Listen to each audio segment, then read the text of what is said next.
How has the business of the NFL changed from the 90s when you were playing to today in 2022?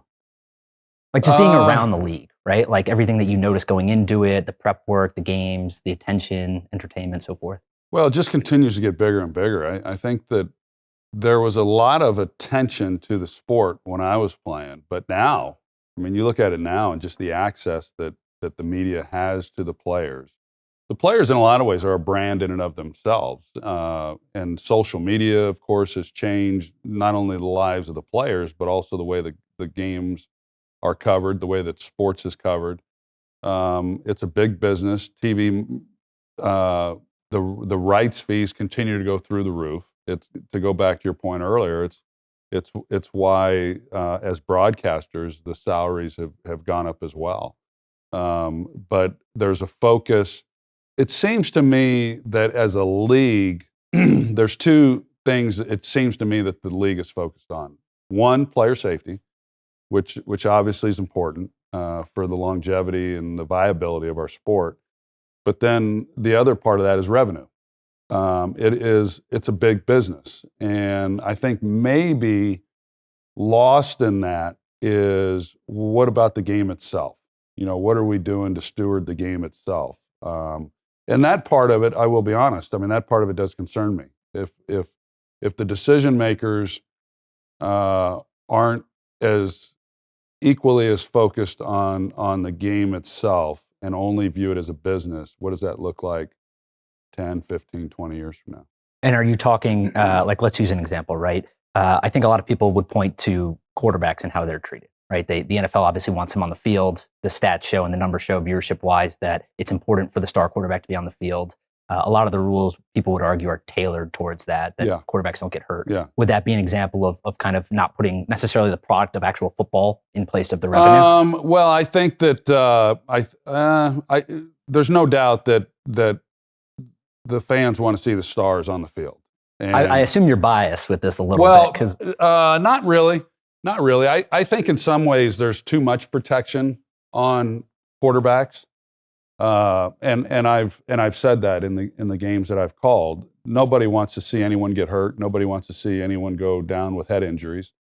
That head injuries is the real issue that our sport's dealing with in terms of how it's impacting the sport at the grassroots level, and our kids playing football, and so that's been addressed. But what I mean is, in an attempt to increase revenue, and when we've had CBA negotiations between the owners and the players, what's come of that is that the owners have continued to get their share of the pie, and the players, when they haven't gotten what they've wanted on the financial side of it, they've negotiated less time practicing, less time at the facility. And I'm a believer that if you're going to be good at anything, you got to put in the time. It's basically the whole mantra of at&t, our beer company. And so if you put less time in something, it only stands to reason you're going to be less effective.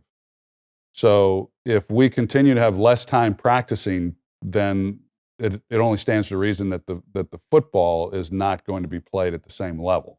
yeah, And I think that's what we've seen. I don't think the football, Tom Brady, a month ago or so, said what he sees is a lot of bad football, and I would agree with that. There's been a lot of bad football. There's been times this year when I've watched games and I've thought to myself, wow, this is professional football.